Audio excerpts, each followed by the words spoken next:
কুমিল্লার দেবিদ্বার বুড়িচং ও ব্রাহ্মণপাড়া উপজেলায় ভোট হচ্ছে। সেখানকার খবর জানাচ্ছেন আমাদের প্রতিনিধি খায়রুল আহসান মানিক। আমি এখন দাঁড়িয়ে আছি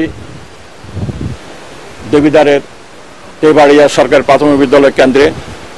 আমরা এখানে প্রায় আধা ঘন্টা ধরে আছি।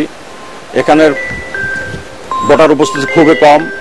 আমরা আরো দু চারটে কেন্দ্র ঘুরে দেখেছি, সেখানে ভোটার সংখ্যা খুবই কম রয়েছে এবং মহিলা ভোটার সংখ্যা খুবই উপস্থিতি কম।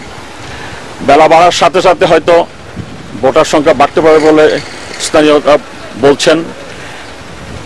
আমরা যে কেন্দ্রটিতে আছি তেবাড়িয়া সরকারি প্রাথমিক বিদ্যালয়, এখানে ভোটার সংখ্যা 2275।